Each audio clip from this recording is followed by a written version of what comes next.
Jasmine asks, how do I prepare for Module C? What should I base my discursive on so I can adapt it to any question? Well, with preparing for Module C, you should have a core composition. So let's say you have a core composition for a discursive that you're trying to prepare. You want to make sure that you are staying close to what the prescribed text you studied was about. So let's say you studied a text that was all about, how difficult it is to write a creative piece of writing. So it's a little bit meta in that sense. So let's say you studied an author who writes about the act of writing.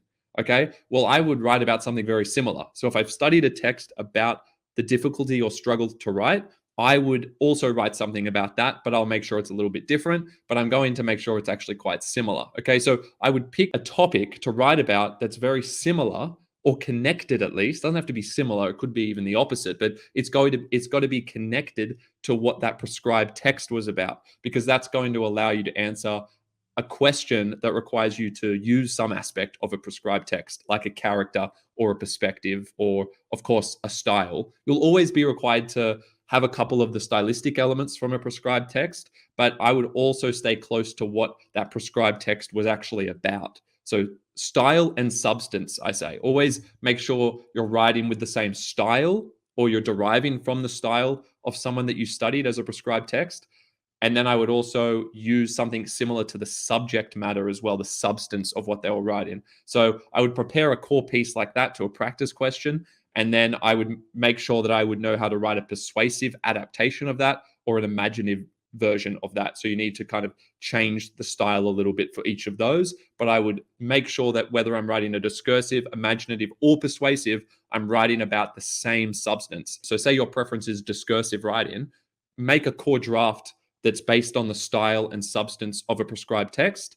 Make sure you write that up. Maybe it's 700 words, something like that, full version. Maybe you've got a 500 word version in case there's a 10 or 12 marker, which is quite likely. So I have that one core draft, and then I make a persuasive adaptation and an imaginative adaptation that are all about the same thing. They're just written in a different way so as to fit the requirements of an imaginative response. Like there now has to be a character and a plot and a setting that I have to add in, but it's still going to be about the same thing, if that makes sense. That saves you the trouble of having to memorize 3 entirely different compositions for discursive, imaginative, and persuasive. So make sure you memorize really well the type of composition that you would like to write, for instance, a discursive, and then you're familiar with how you could change that to suit the requirements of the other 2 types. So Joshua asked, how many techniques from our prescribed text should we include, at least in our reflection and composition? I always aim for 2. So when you do your compositions for Module C, make sure you clearly have 2 stylistic elements from the prescribed text that you studied that you can identify in your own writing and that you talk about in your reflection. I would do 1 paragraph on each stylistic element in your reflection. Okay, so make sure you've used 2 stylistic elements. It could even be just first person narrative voice. It might be to do with truncated syntax, like you break up your sentences a lot, or short syntax.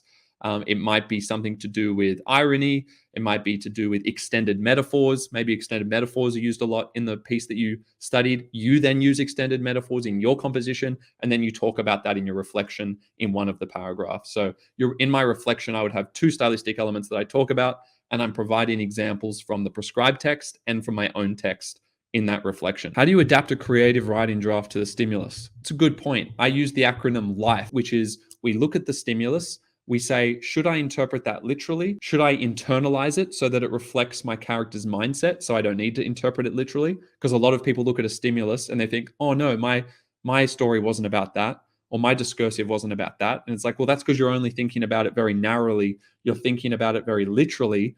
But you need to think broadly about the stimulus and think, how can I make the stimulus work for my piece? Not how can I make my piece work for the stimulus?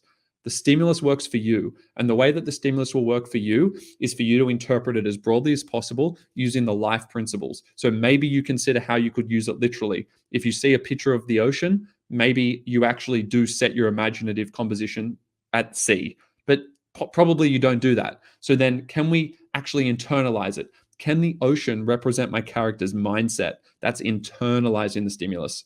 F is for figurative, very similar to internalize. Can I figuratively interpret the stimulus? Okay, so can the stimulus operate as some kind of metaphor? Maybe a simile. Maybe I feel like I'm drowning in the ocean. but I'm not actually in the ocean. You see, I feel like I'm in the ocean. So you make similes and metaphors out of it. And E is to externalize the stimulus, where you make the stimulus something that's on the outside world of your character. For instance, if you get an image, maybe your character was at a museum and that's the painting that they're looking at, rather than that being the setting in which that character is situated.